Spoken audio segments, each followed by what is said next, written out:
Hey, all right, y'all. Here we go. Here we go. Here we go. Welcome to another episode from the battle to the glory. Yes, we are here. And know this, we are blessed and highly favored. God has blessed us with another day. And know that God is moving in our lives. Yes, yes, yes. Thank you. Thank you. Jesus. Elohim. Yahshua. Yes, he is here with us. Listen, today, guys, maybe this week, Lady T will be out. She's not feeling well. She is under the weather, but all prayers to her. We are praying for her that she comes with a speedy recovery. So we be praying for her that she come back with us with full fire, okay? And of course, we got our brother from another mother, Rodney Glover, the host of Dad Mentality. Yes. Good. So, Rodney, tell us about our weekend, man. Let's go, man. Oh man, Chef Dennis all excited. I mean, you should go ahead and tell us how long. Listen, man. I Listen, mean, I y'all. got to hang out with Chef Dennis. We got to go out and have lunch together, and then just enjoy the time. Definitely enjoy the time talking to you, and just bonding. And then later, me and my beautiful wife went out and saw you get crowned. Ooh, crown. Ooh, crowd, you know what I'm saying? But it was a great event. Word, man. I definitely enjoyed my wife was blown away by it. She was very impressed that she was like, this is such a great event to have all these men here praising God, worshiping and just, doing such an amazing job. The choir was amazing, the production was great. Everything was really, really, really good. I enjoyed it. The worst part was you coming up there talking, but other than that, everything else was really good. It was I could definitely see why you would want to be a part of such a movement like that. You know what I'm saying? Um, Me myself, I'm an introvert, but I don't know. Whatever God leads me to do, we'll see. I've learned. I'm trying to keep on learning not to tell God what I don't want to do. You know what I'm saying? Because you know how that usually works out. So I'm just working on definitely making sure that I don't tell him what to do, what not to do. My son has been sick. He caught that he got that flu thing that's going around with these youngins and so just taking care of him. I started the job on Monday. It's been good. I've been training the last couple days. Trying to get ready for it. But I'm excited about new things, a new start, getting into a lot of new opportunities, opportunities to travel, opportunities to, make some money and be able to do some more things with my family. So I'm all excited about it all, bruh. Life is good. God is good. I'm working on I've been working on my thing for tomorrow. God's led me to talk about something different than I did before. So, for tomorrow for the men's Bible study, I plan on leading and I got a good word. So good word from God that I just gotta finish that up too. I'm trying to finish that up as well. So but but to be honest with you, man, I'm blessed, bro. I'm blessed. I'm blessed. I got a beautiful wife. I got beautiful kids. My daughter's back in town. I got a beautiful family support system, everything. So I mean, things become busy, but when you really peel back all the layers of the bills and all that other kind of stuff, man, you really got to take time to just understand how blessed you are to wake up in the morning, how blessed you are to have great people in your life, how blessed I am to be able to come on this show with Chef Dennis and and Lady T. Really is Lady T, but I'm sad she's not here. But I'm just blessed, brother, and that's all I can be. What's up, Lucas? Well, know this, man. Listen, man. It was a great weekend. The one thing about King Movement was changing the narrative. That's big. Just changing the narrative. Where they say men can't worship God, men can't come together and truly, worship. And so it's about changing the narrative. We are kings because we become leaders of our family and disciples of Jesus Christ. And so how do we do that? Uh, Definitely amongst one another. Being accountable for our actions, and just being lovers of God, to one another. And you don't see that often. You don't see male bonding without looking at you and say, "Oh, he all soft, he weak." Nah, it's male bonding because Jesus Christ does not have a specific on love. Love is an action. You got to show it. And so, how do you show it to a man and not say, "Well, he's kind of funny"? Nah, because your heart posture changes when you decide to live for God. It changes, so you have a genuine love for one another. And so that's what King Movement was about this weekend, man. It was lovely, man. Yes, I got crowned with another some other friends. It was wonderful, man. It was wonderful, bro. And I, like Roddy said earlier, we was hanging out together, man, just talking, breaking bread, getting more acquainted one another, just bonding more. You know what I'm saying? And it was a great time. And it was snowing. And then all of a sudden later on, the sun came out, just melted all that daggone snow away. And when I say snow, y'all, it was snowing. Okay. I was like, Yeah. good night, man. I said, right, I didn't come down with no coat. I came down with a hoodie. That's it. But nevertheless, the weather was great though. It turned out to be real nice, smooth. And I look, I'm so excited. I can't even wait for next year. But this is a new journey, not only new journey for myself, but other men that were a part of getting crowned. Is definitely something more men should be connected with, because guess what? It's going to strengthen you, but not only strengthen you, it's going to guide you to live for God and always be held accountable in the right sense, with love, not judgmental, just always, there for one another, man. Like I always say, women do it all the time. They don't even know one another and they get together. It's like, oh my goodness, it's like they sisters. Automatically they sisters. They gonna have a little gossip, but guess what? They bond real quick. And that's the importance of King Moving, man. Just bonding with one another. Because, like I said, without that, man, listen, men go through life thinking they supposed to do it all by themselves. Change the narrative. That's part of it. That's part of changing the narrative. You don't have to do it by yourself. You do not have to go through your struggles by yourself. You don't have to sit in the dark and say, you know what? I'll figure it out. No, God said, I got somebody for you to help you through your tough times. And they don't have to be your wife, because you and your wife may be going through something. And guess what? You got a brotherhood. You got brothers that's going to look for you and say, yo, what's going on? And not be nosy, but truly say, you know what, man, I too went through that.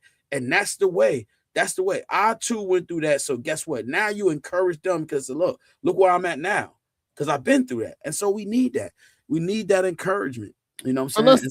let's And so, since we are talking about uncomfortable truths, why don't we start with that one? no Why doubt. don't we start? Why don't we start with the uncomfortable truth of why us as men don't share with each other? Why we don't have these things? And I mean, I can talk for myself, and I think it Yeah, yeah. it definitely has a lot to do with one that as young men, we that's how we're taught. We're taught to hey, mind your business. You don't talk. Whatever happens in the house stays in the house. We're taught that, and especially and even in our culture, you know what I'm saying. We're taught to bottle, suck it up. We're taught that crying is a weakness. We are taught that showing any emotion besides anger, you know what I'm saying, is a sign of weakness. And a lot of times, even in our childhood, let's be honest, man. I know in my childhood, I was not a nice guy. You know what I'm saying? And if somebody exposed any kind of weakness to me, I destroyed them.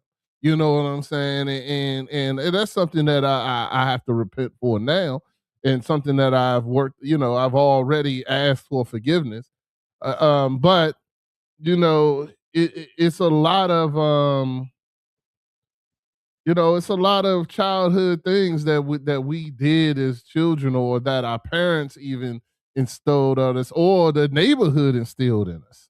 You know what I'm saying? Like it was kind of like what you was taught to be is like you've been taught all your life. Like we was talking earlier, it's like you've been taught all your life to be one way. You know what I'm saying? Or, throughout my childhood, I was taught to be one way. I could not express how I was feeling to my friends in middle school. They would have fried me.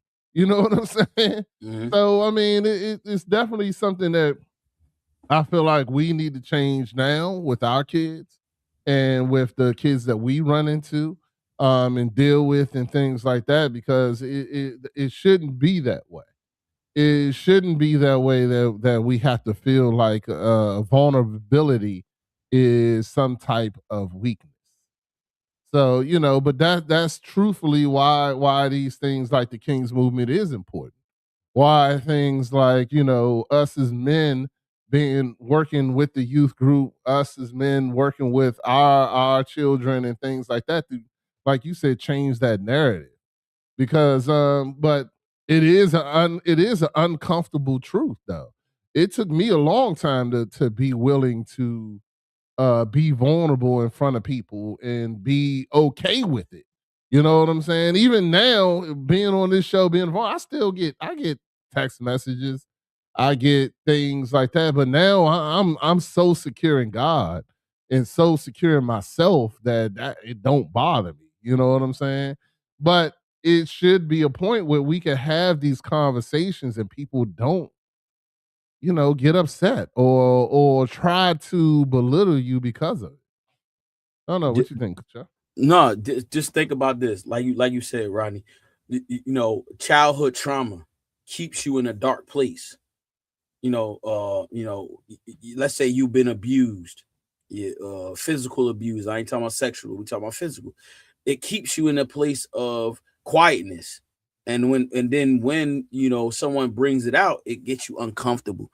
And I think these are some of the things that look at the young generation. Look at the young generation. What are they?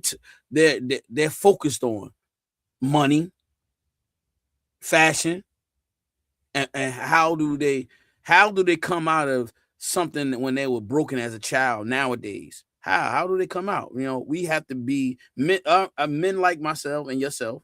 We have to be a living example for them, and so we teach them how to really love one another. If they're not being taught how to love, how can they love?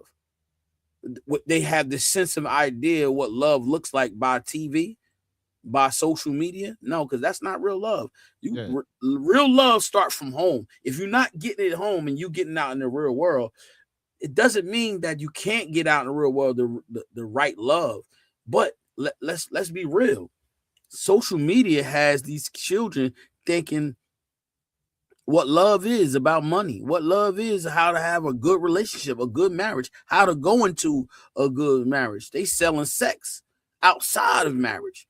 And so how can that generation grow? And so this is what, I don't want to just focus on King movement, but as a man, this is what it is about.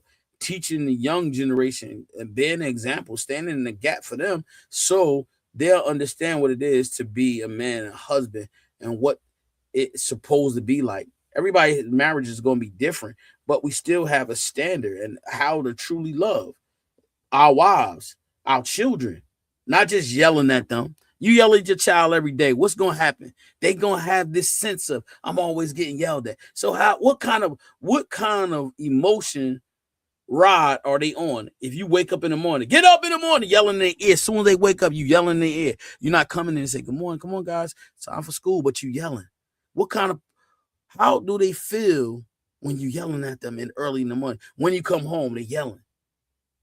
When you come home, they're cursing. There's no food. There's no what Anxiety. kind of anxiety? What kind of sense of life are they going to have? Doesn't know the circumstance. We don't know the circumstance. We don't know the situation. But what? How are they going to feel? Just think about it. If somebody yelled at you every day, how would you feel? You gonna come? You gonna come like, oh yeah, happy and smiling? No, you're not. So the young generation, they get that sometimes. Parents come home, they had a rough day, long day. Guess what? They're yelling at the kids. Get in the room. Do this. They're not speaking no life into them. They're not keeping them encouraged.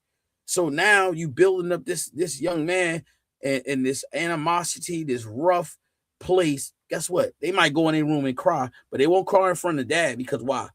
Dad said, "What you crying for?" Like you said, Rodney, what you crying for? Wipe them tears from your eyes. Never I'll give you something to cry for. Look, never ask them. But guess what, right? I ain't gonna just bash the dads because guess what? Let's look at they might have not had that relationship with their dad. And so they're doing the best they can do to raise their kids. And that's the first thing they say. Shut up, boy. I'm gonna give you something to cry about, but didn't ask them, why are you crying, son? What's wrong? You had a rough day at school? Somebody was picking on you? No, they don't do that. And in my generation, I mean, that's what I saw. You all right? You a boy. You fall on your knees, you get your knees scraped, and you cry, get up. You a boy. You don't supposed to cry.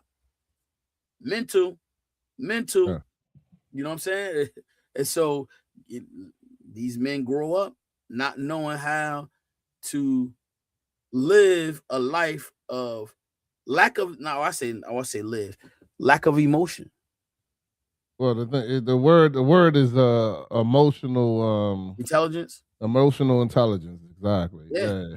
So and then look, some of the older men get stuck in their ways, and then they feel like they can't learn. You know what? I lived on this earth so long, and I can't learn now. That what kind of sense of mindset is that? I can't learn from nobody else.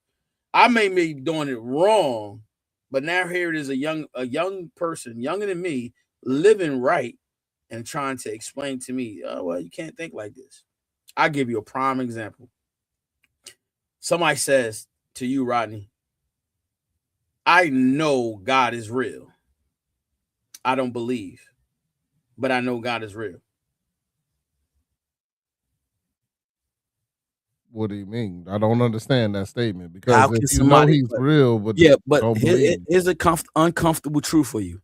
You know God is real, and God requires you to live a life a certain way, but you don't live it. But you know God is real.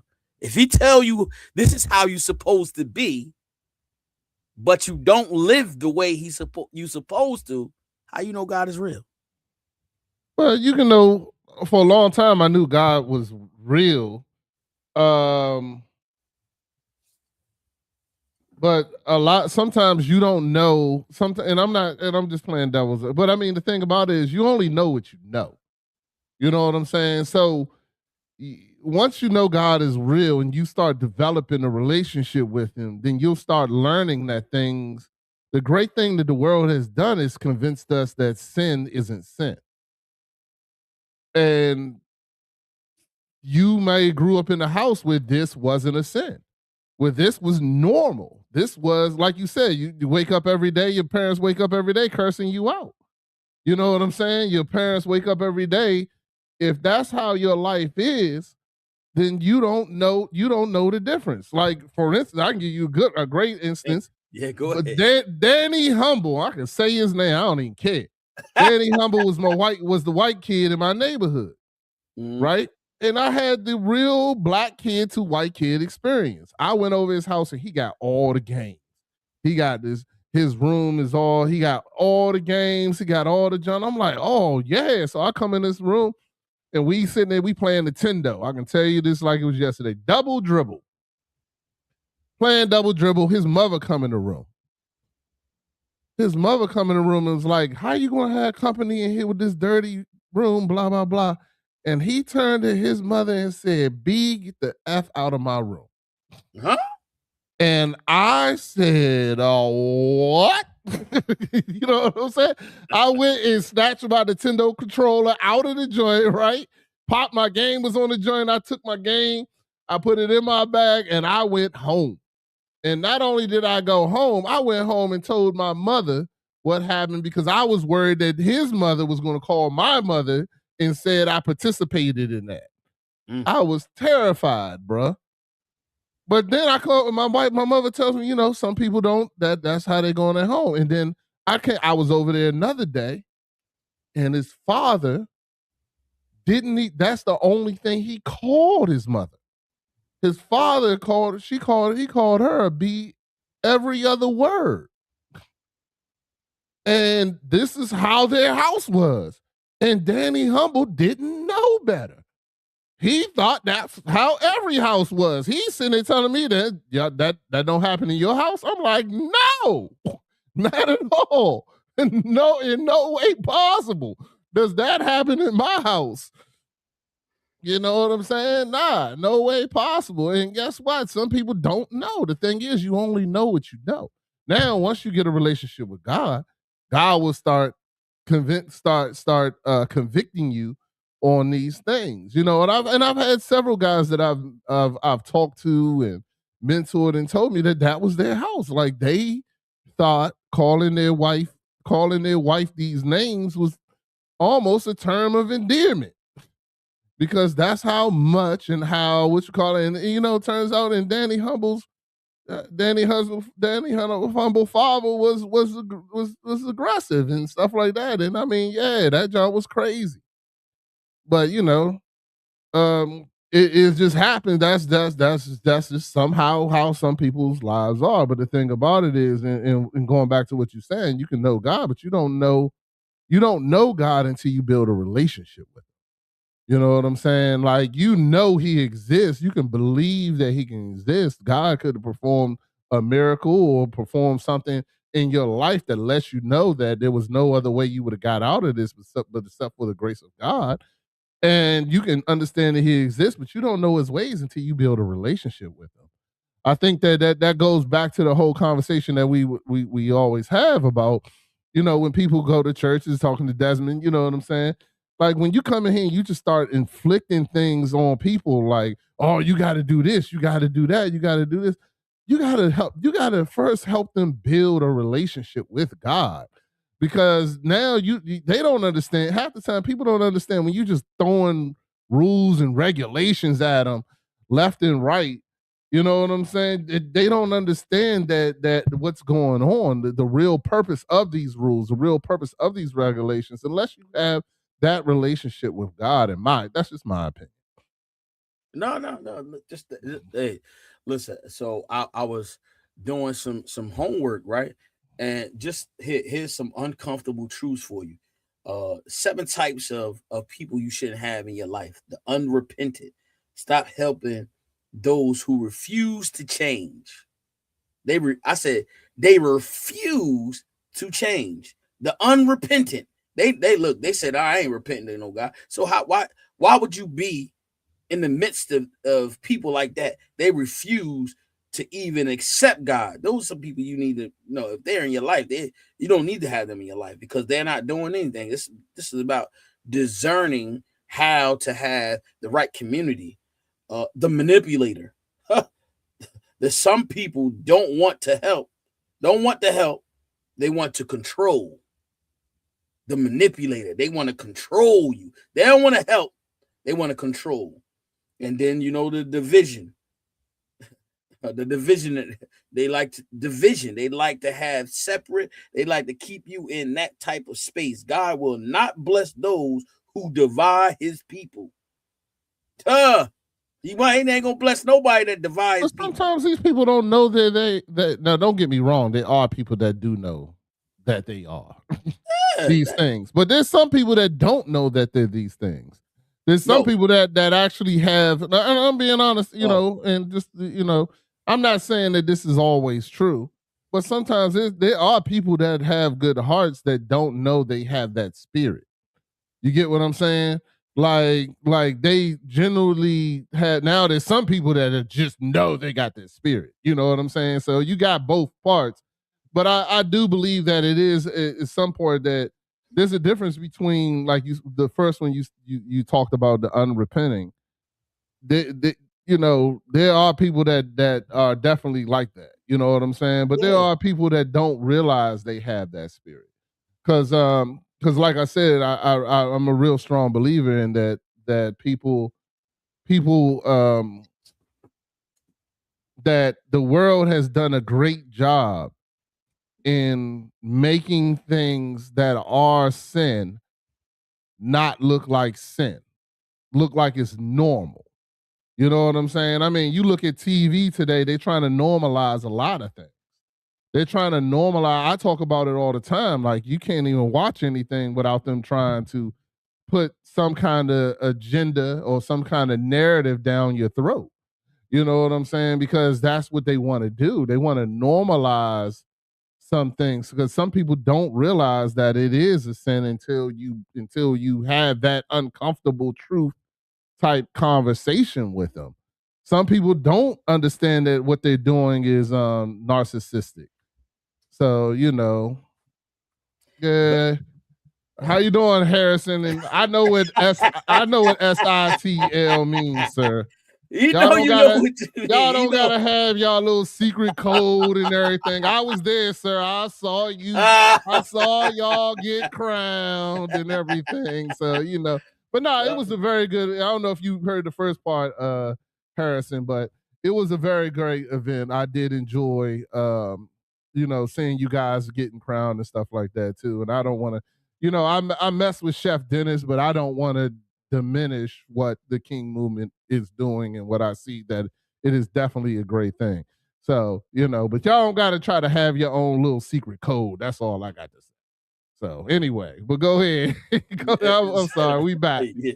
Look, the fourth one is the drainer. Some people that don't want to change, they just want to vent, complain, or talk. That's it. The worshiper. Now watch this. This is a tricky one. This is a slippery slope, right? The first thing I said, I was like, huh? What do you mean, God? The worshiper. If someone is becoming more dependent on you than on God, that is a dangerous signal. Stop immediately. You know what I'm saying? I said the worshiper, somebody that's worshiping you and not giving God the reverence. Yeah. You know what I'm saying? See, these are some of the things that and guess what? This is some that's dangerous for both of y'all. Yeah, you allowing that person to worship you and not say, hold up, this ain't me, this God. And you're not saying nothing. What happens is that's a prideful mindset. You know what I'm saying? Yeah. Oh yeah, you look at me. Yeah, everybody. You start thinking you doing something. You start thinking you be like, yeah. You be like, you give them some good advice and it worked. And you like, yeah, look what I did. Type of situation. Nah, I get that. That is something I definitely pray about all the time, especially when I'm talking to people and trying to help them through situations. I want to make sure I tell them all the time, hey, look, take whatever I give you and go to God with it. You know what I'm saying? Don't just take what I say. You know what I'm saying? If I give you some advice on the situation because we talking about it, I don't want you to just take what I say. I want you to take what I say and go to God with it, and then listen to what God has to say. And then sometimes I get directed by God not to say anything. You know what I'm saying? Not to say anything. There was a point in time with a friend of mine where God told me to shut up. He told me to stop talking to him about it. You know what I'm saying? To stop and I had to listen and obey. You know what I'm saying? And then you understand what God is trying to do, because a lot of times, like you said, with that, and not to say I'm not saying that this person was worshiping me by any means, but it still became a point where I was giving them so much advice that they weren't going to God with it. They was just taking my advice. Right. You know what I'm saying? And that's the dangerous part on both ends. Because then you can, even though I feel like I'm trying to do what God wants me to do, I still can't replace him. You know what I'm saying? I still can't replace that moment, that time with God. It's gotta go to God. And even on this show, I say it now. I'm gonna keep on saying it.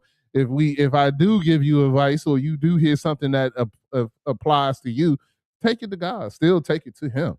You know what I'm saying? And because He's the ultimate person. I'm not. I'm just the guy talking on a mic. You know what I'm saying? The vessel. Yeah. Yeah. Well, still just the guy talking on the mic, bro. You know what I'm saying? Like if once this mic go off, I'm on about my business. I don't know I impacted who I impacted, but you know what I'm saying? But my goal is still always to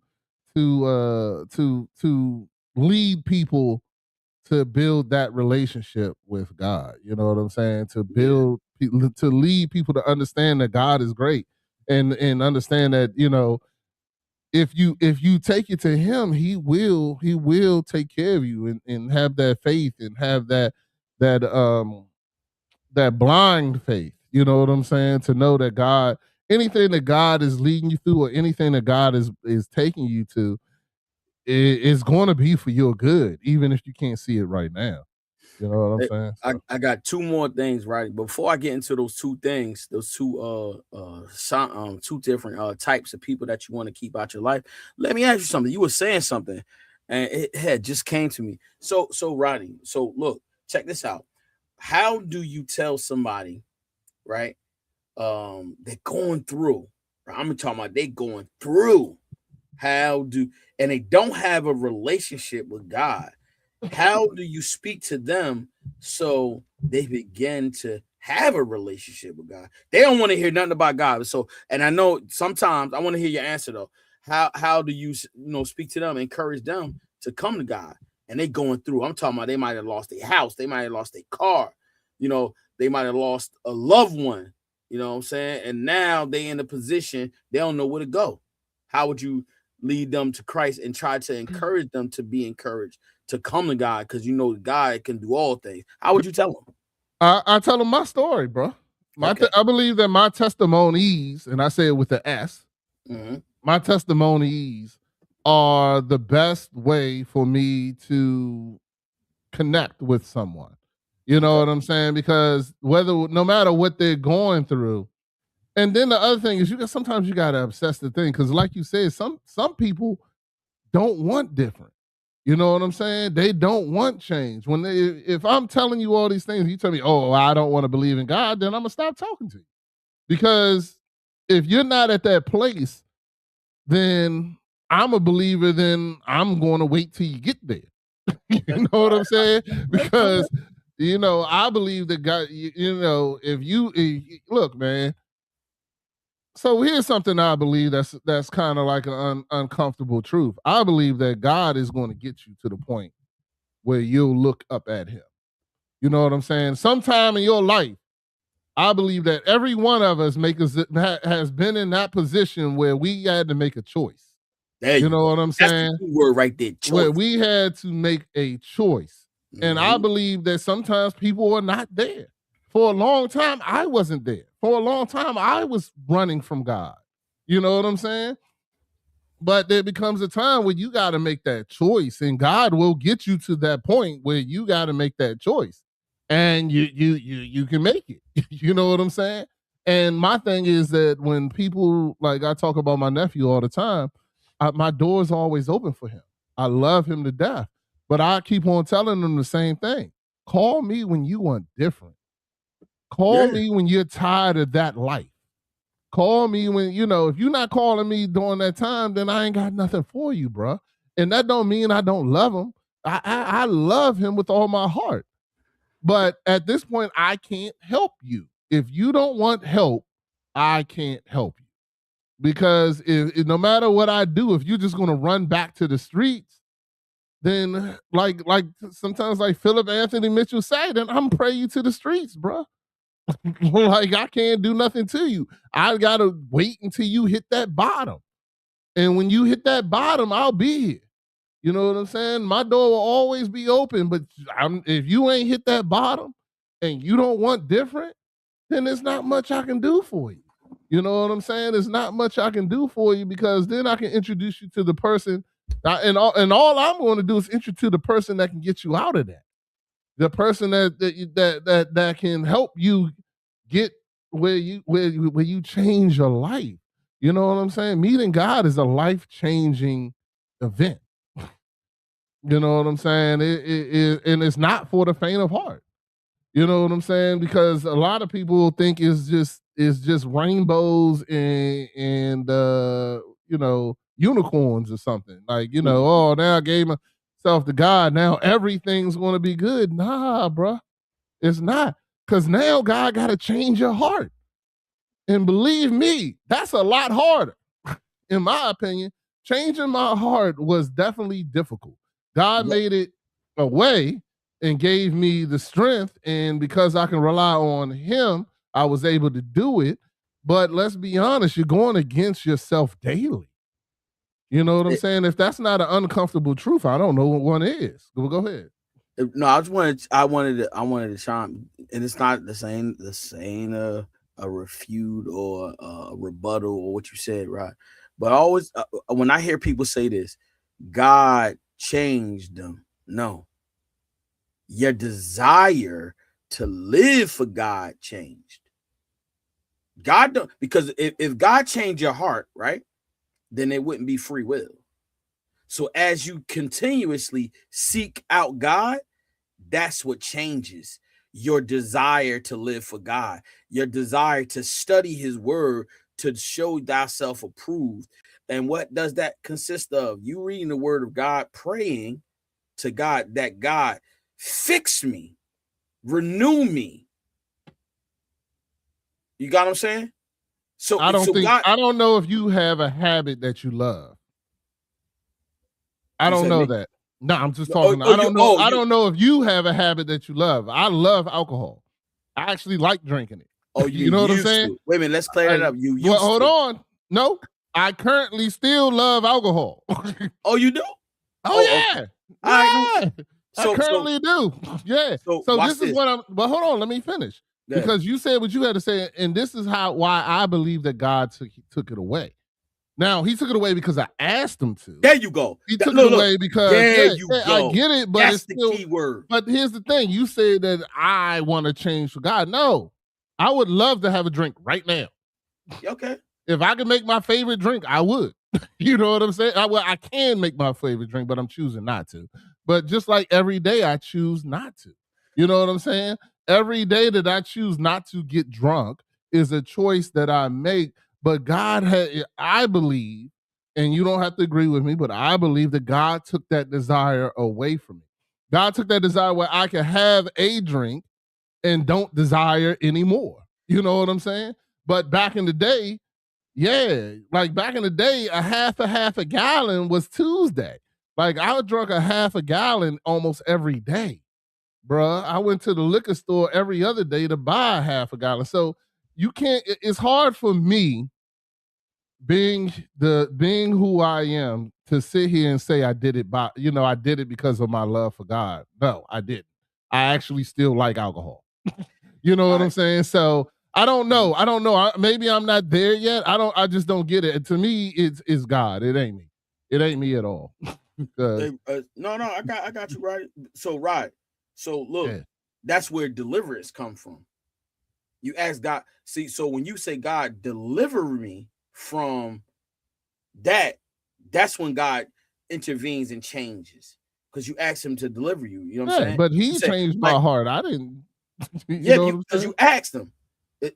See, look, like Dr. Toy said, that's called deliver. You said, God, because I can't do it under my own, I want you to deliver me from that, because you know. But I was just going against what you said, because you was like, well, you're changed because you have the love for God. I'm like, your desire changed. I do, but I still like a drink. I still but look, and you know what I'm saying?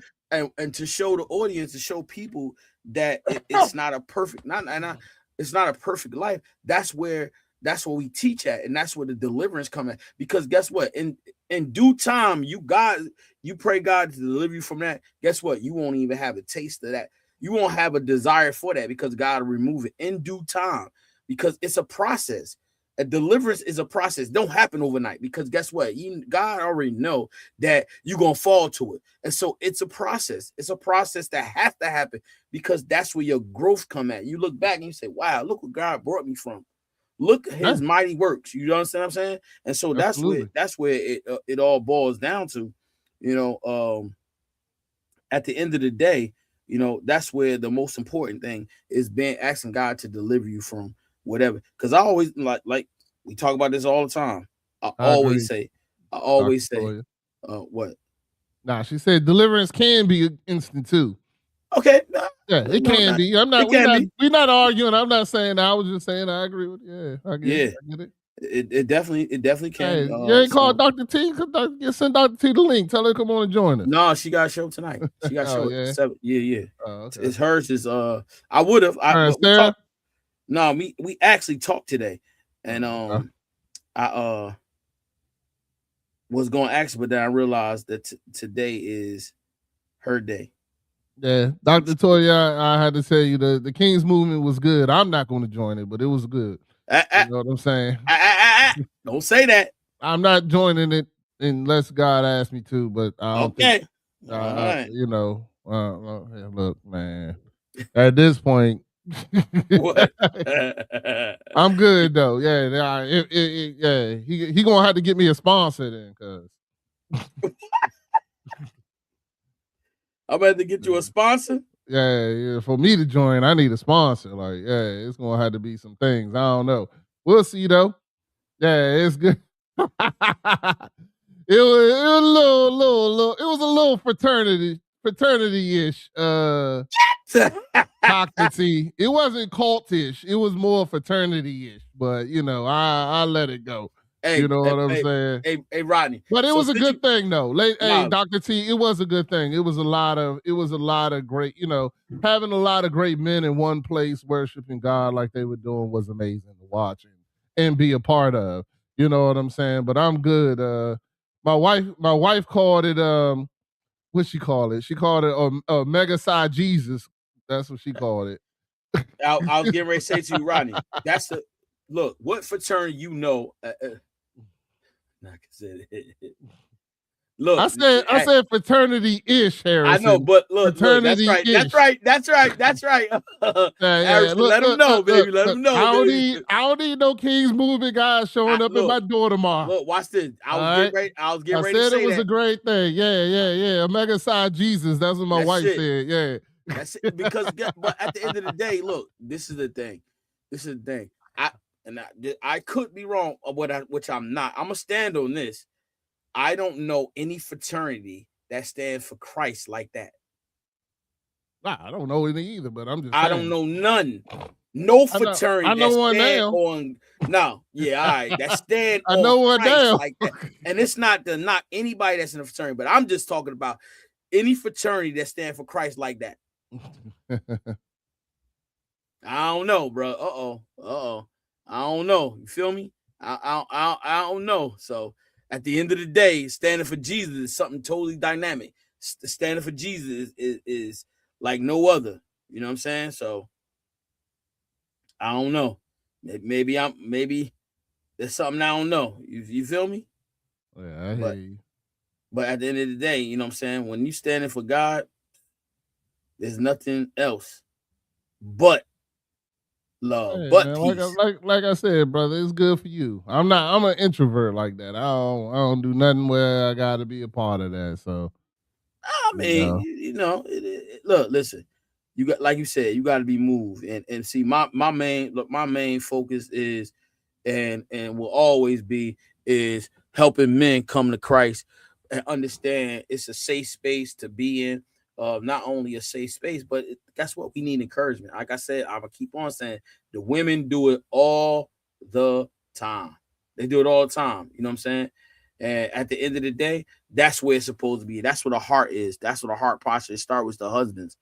It starts with the men. When you think about the men not being in the home, what it does to the home. When you have a man of faith, when I have the man of God, and guess what? He's standing on God's word. Guess what? That's a strong foundation, and everybody, participate. Everybody wins. Yes, yes. He said some do it with flaws. Yes, they do. Yes, that's why it's important for the men to stand in the gap for their family, so they can know what it's supposed to be like when you're doing it right. The uncomfortable truth when you're doing it right. Because everybody out here think they're doing it and they're not doing it right. And how do we get the right representation of what it looks like to be a man of God, the word of God? Without the word of God, you can be lost. You know what I mean? Yes, at men's conference, men are encouraged to be Depending on the women's conference, bruh. huh? Depending on the women's conference, all women's conference don't teach them that, but I got you. I hear you. Hey, no. Hey, look, what you mean? I hear you. Not all women's conferences teach you that. There's, I haven't been to, but I've seen some things where I know that they don't teach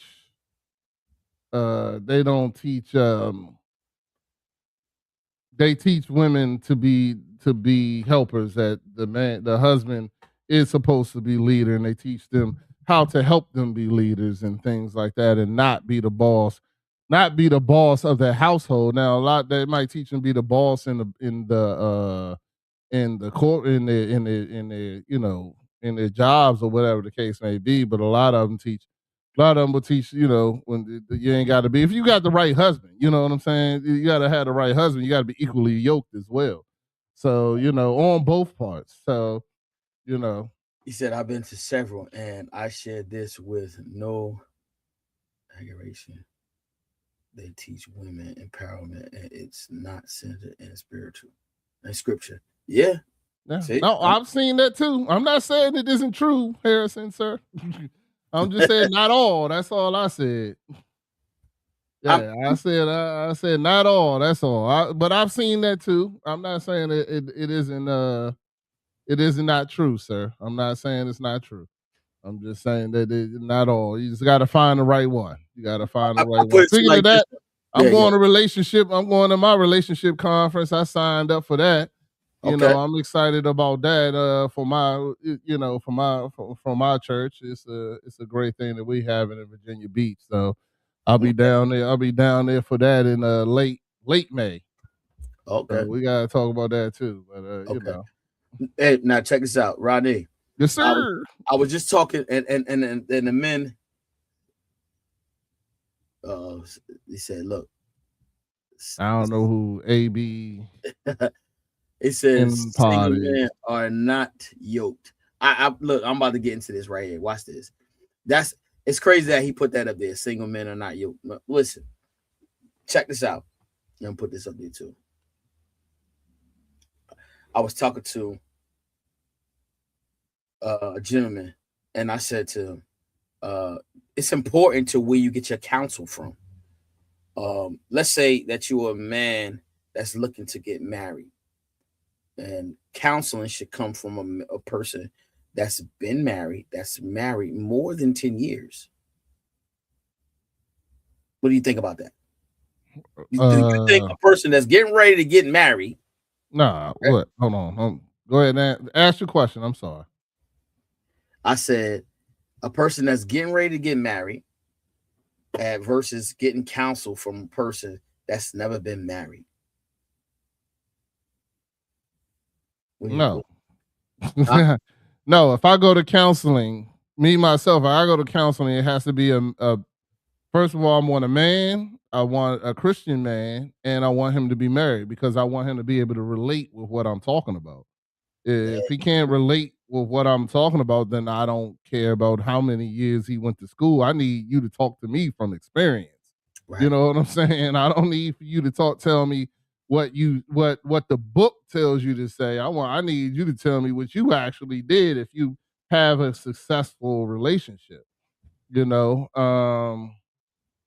if you have a successful relationship, then that's what I want you to talk about. I'm gonna get the name for you, Okay. Harrison. Yeah, Roddy, look at this. yeah. Look what this ties into.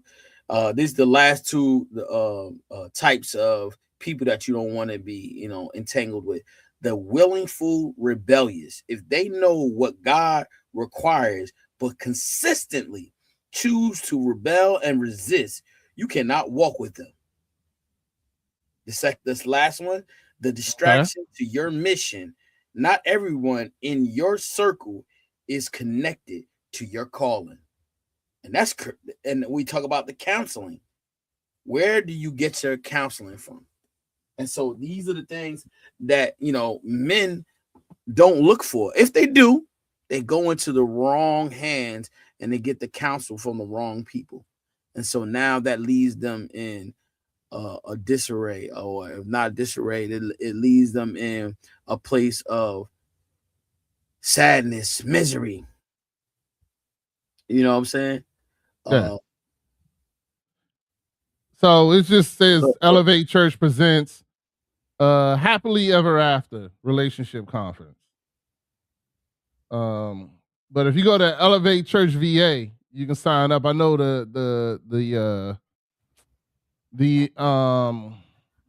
so let me address the seating this. is limited.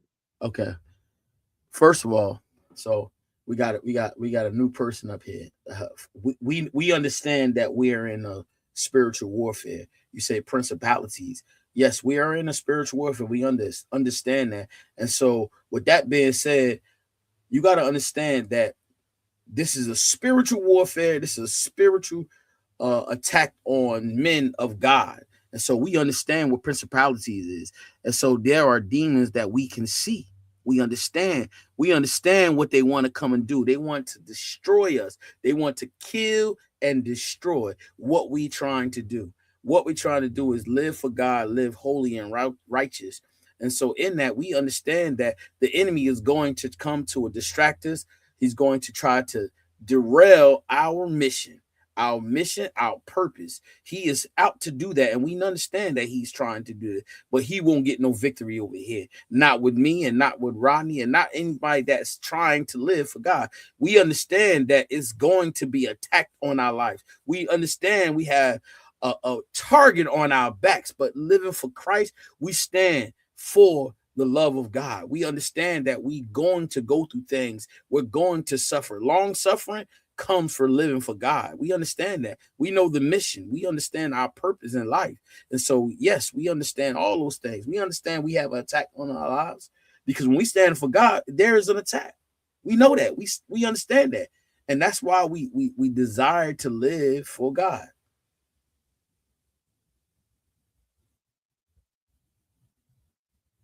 This goes to the person that does not want to hear your answer. He just wants to distract.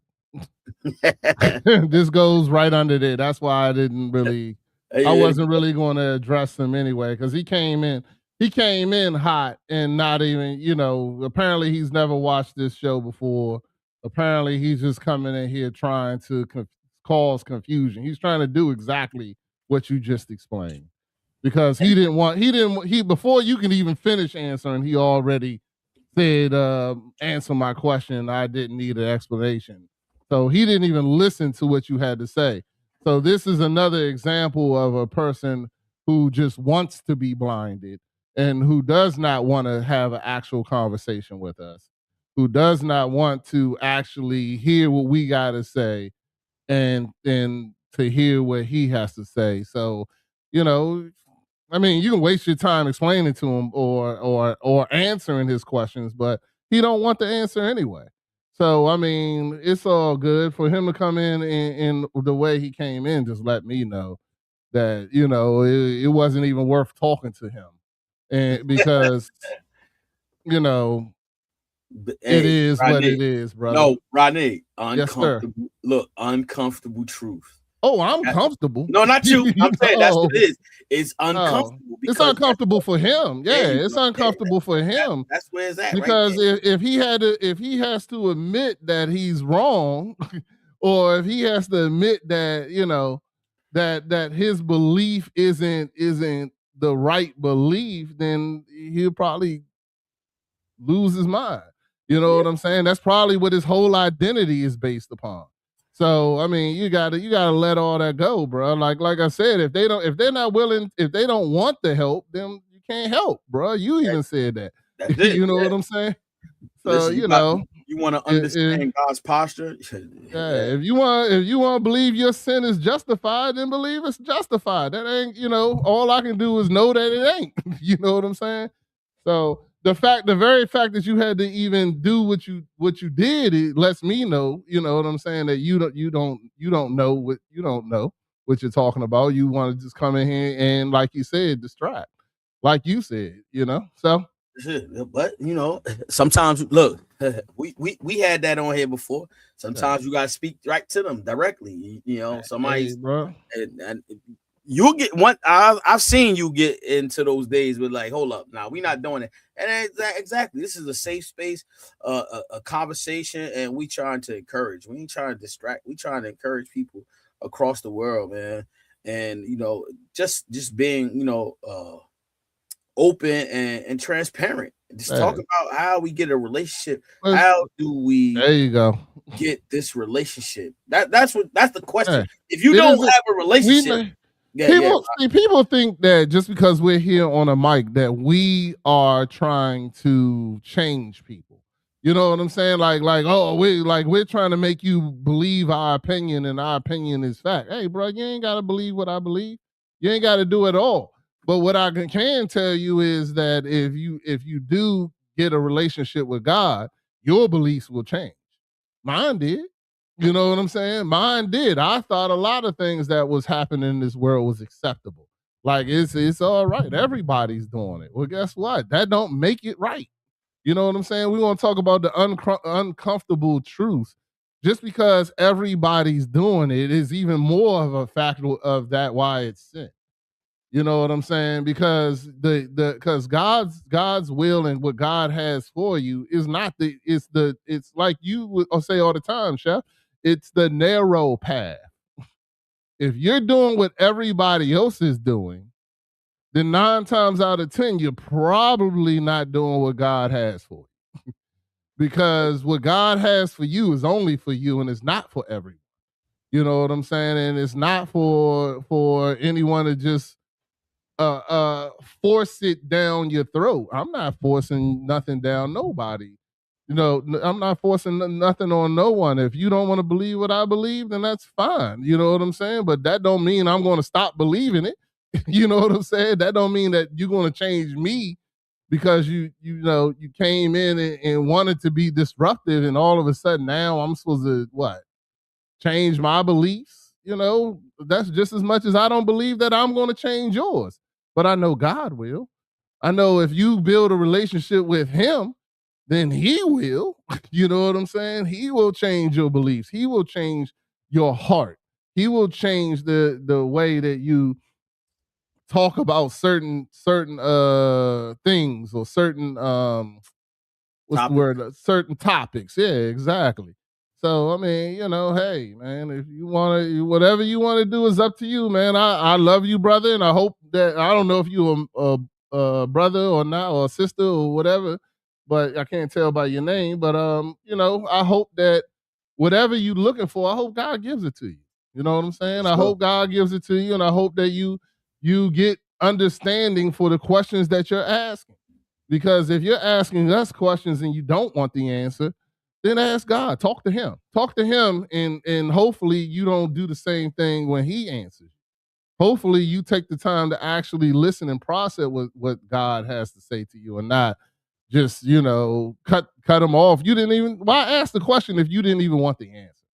So that's all I gotta say. You spent the time to get on your phone and type in a question, and then Chef Dennis didn't even get 5 words into the question before you ain't answering the question.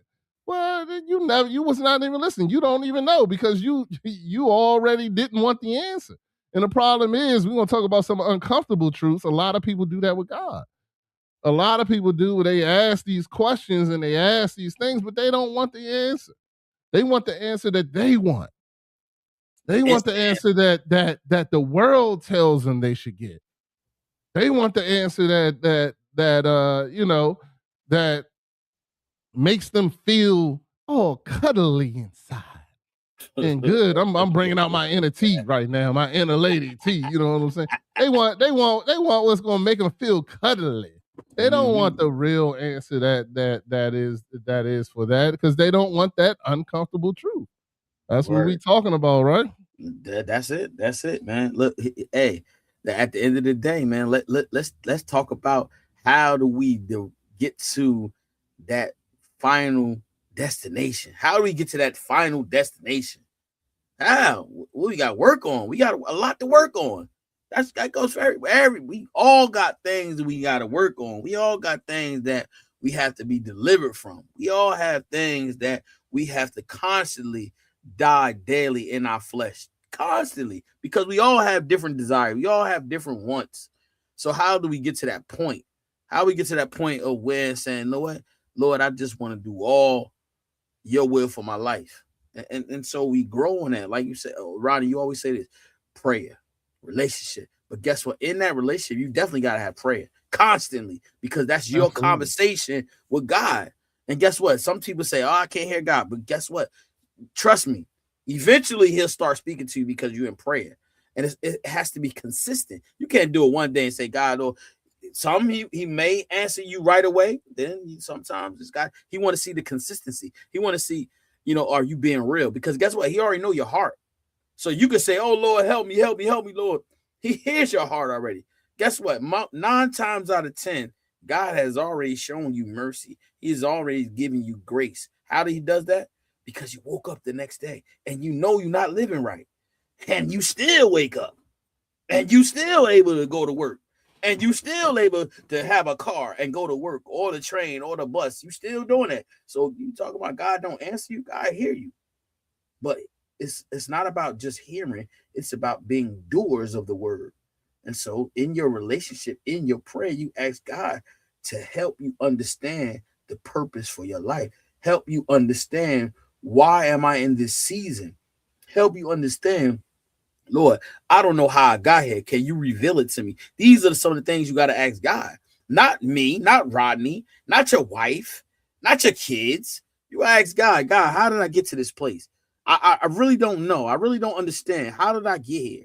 Can you show me? That's your prayer. That's how you pray. You ask him, and he'll show you. He'll reveal it to you. It might not be what you want, but he'll uncover and unveil the truth for you. You're gonna be like, I did not know this, because you blind. And that's not in the saying that in a mean way. You blind because you don't know. You don't know why you got here. You just did it blindly. Like, oh yeah, I'm just gonna live my life and not look for no explanation. That's it. Watch our previous shows, brother. If you want to know what experience we got, watch our previous shows, bro. We got hundreds and hundreds of hours. I know Chef Dennis does. Please watch, go back, and what you call that. I don't have to clarify or justify my experience with you. Once again, I'm not telling you to come to me. I think Chef Dennis, that's the point. You're not listening, right, Chef Dennis? Because at what point did you say come to me? No. He wants to ask, what experience do you have? Sir, we don't want you to come ask us for anything. Right. Chef Dennis, you just said go to God. That's what. Look,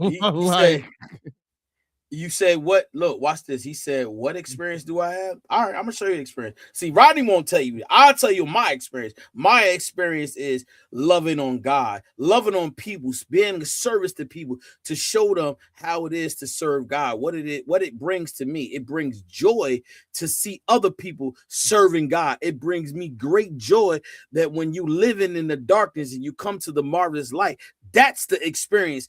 That's the experience that I have. Seeing people knowing their life and how they live, and they begin to serve God. They begin to live for God.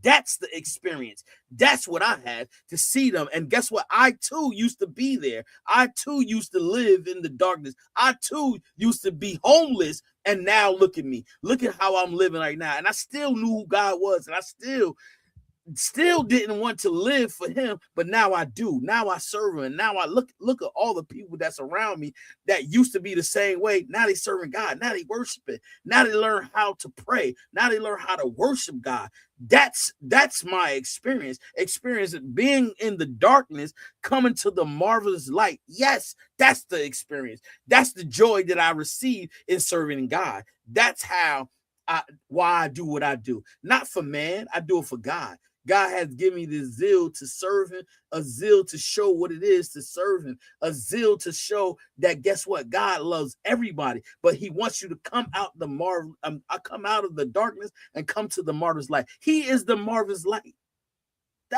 That's my experience.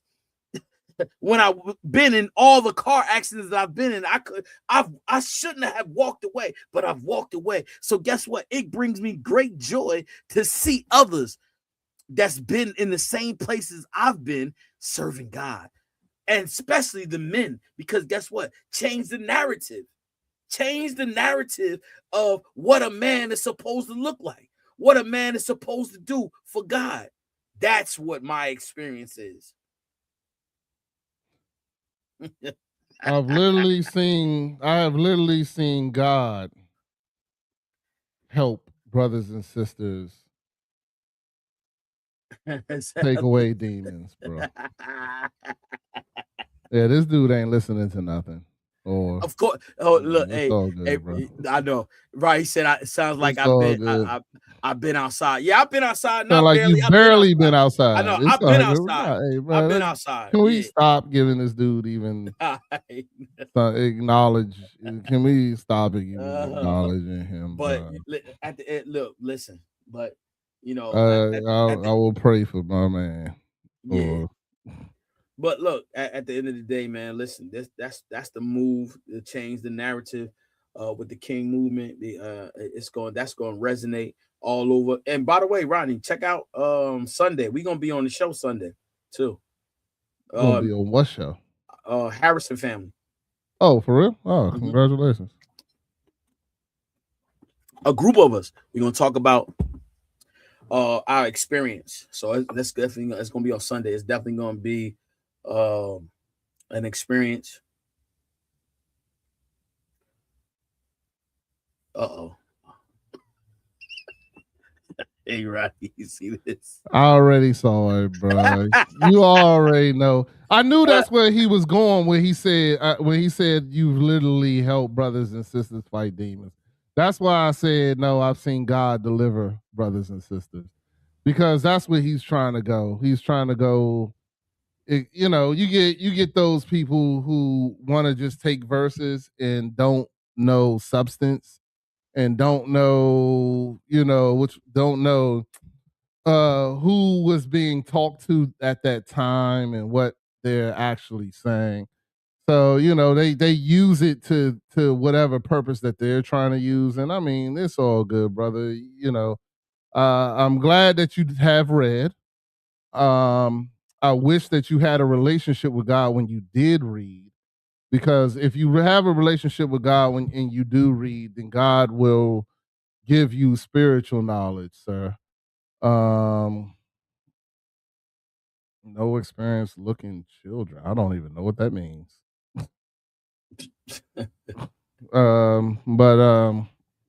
Here's the thing.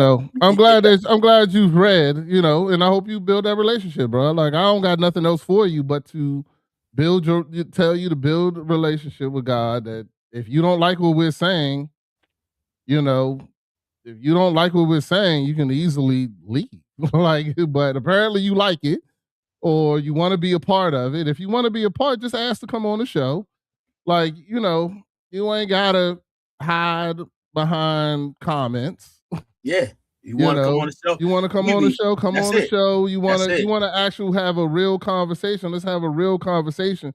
You apparently just popped on us today, and then you formulated an opinion based on previous things, because there's no way that you've watched this show and you've come up with this opinion other than you just have that opinion for anybody who's talking for God.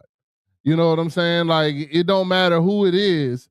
This is your opinion about them because they're openly talking about for God, and you don't like that. And that is fine with me. I'm curious where their relationship is with God. That's I got a question for you. Where's your relationship with God? That's the question I'll be asking you. What relationship do you have with God? That's the question. Are you living for God?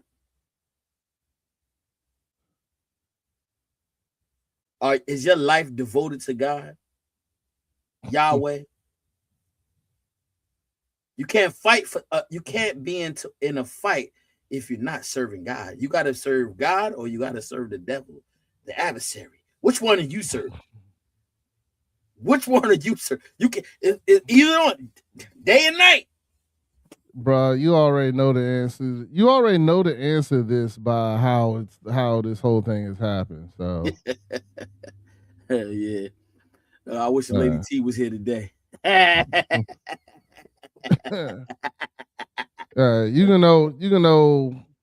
You already know his answer by the first comment he dropped where he was. So, it's all good. But anyway, let's get back to the topic, man. Yeah. Uncomfortable truth.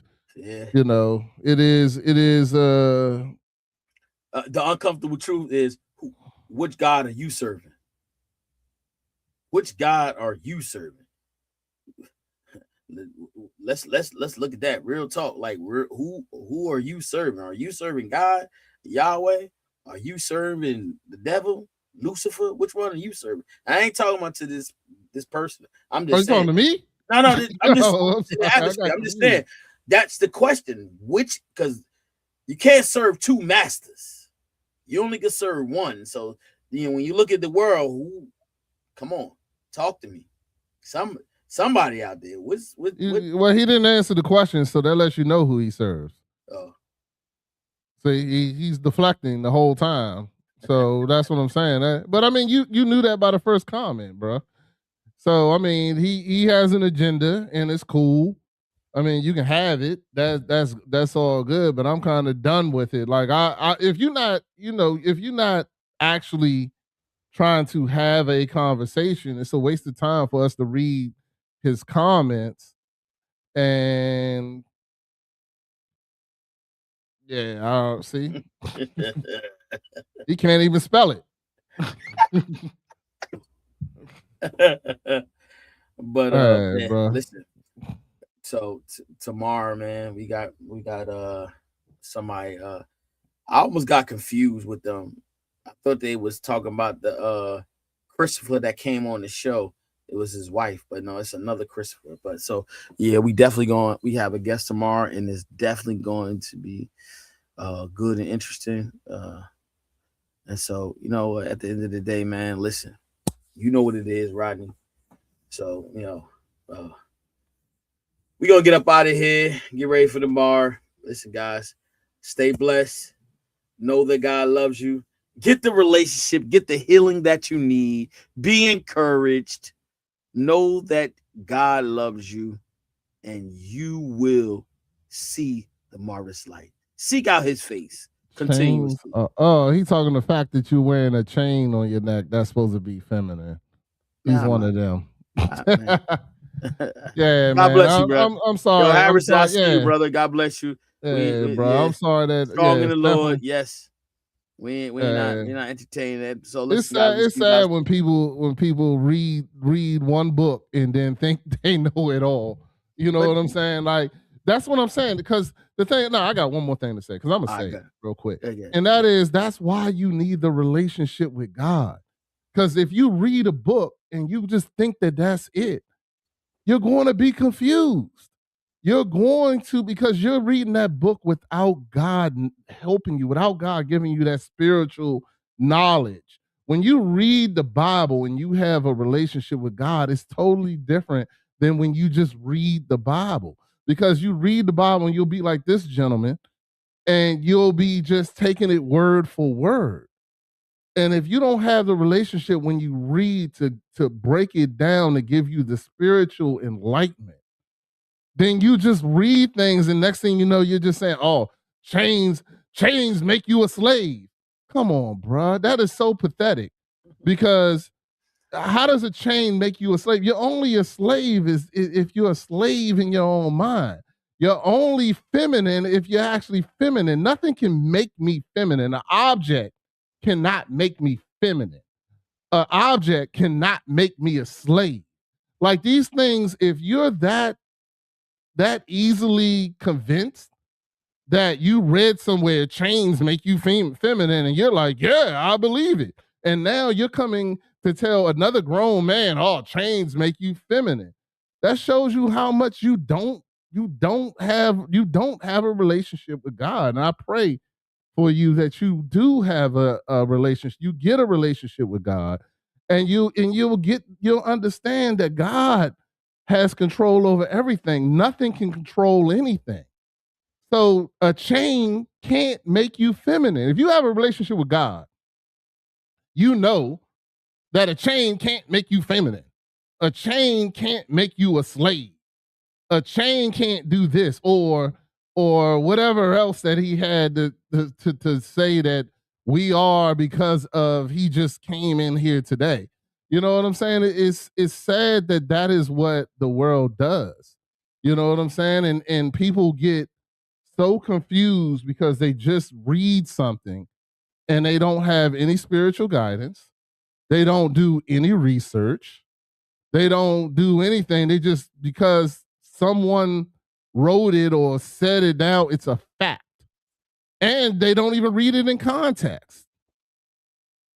You know what I'm saying? They don't even read it in context. So that's the other thing that is crazy to me, that, you know, unfortunately, but that's something that I'll pray for this brother, that he'll get a relationship with God, and that he will understand that nothing has power. A chain don't make you something. You know, because you're you know, I don't know. I can't even think of all the other. He's one of those. If you say blessed, that means be less. You know what I'm saying? He's one of those guys that you know, if I say God bless you, then you be like, oh, you're telling me to be less. Like what? Like, how do you just change? Like, you just make up something, or oh, don't say good morning because that's morning. You say grand rising, and grand rising is what you call it. You know, he's one of those guys that read something in a book and just like, oh, you know, look, you're a slave to this and what you call it to that. And yeah, man, I'm good. I mean, I feel for you. I understand some people are like that in life, but you know, it's not what it is. And like I said, if you definitely followed us more often, you know that we are not the things that you're claiming for us to be. So He said, it's all good. YouTube I'm done. preachers. And get to know, like you said, Roddy, you gotta get to know us. You gotta understand that we real deal. There ain't no. Come on back in here tomorrow, bro. Yeah, come Check on. us out. We got some more people. We're gonna talk some more stuff. Yes, sir. You know, I hope the more you watch us, the more that you will transformation. Yeah, man. I hope that we can help you build a relationship with God. Yeah, that you can build that and understand that, because I mean, you giving power to chains, you giving power to all these things just by the way we just got in here and you just wanted to say something. Yeah, you know. Now it's so sad. Yet now you want to you be in there and flail an insult. I'm okay, bro. I'm very happy with my life and myself and my hairline. And I don't know if you're talking about Chef Dennis or me. I don't care. It don't really matter. You know what I'm saying? I promise you, bro. You know, you got to understand that, you know, but I mean, it is sad, and I will be praying for you tonight, brother. And I hope that things get better in your life, that you don't feel that you have to try to intimidate people in comments. So let's get out of here. Listen, guys, be blessed. We see you guys tomorrow. So holler at y'all tomorrow. Peace. Harrison, Dr. Toya, Dr. T, I'll be watching. I'm gonna try to check out your show after this. Yep. Get some work done. You know, people that came and hang out with us. So. All right. Peace.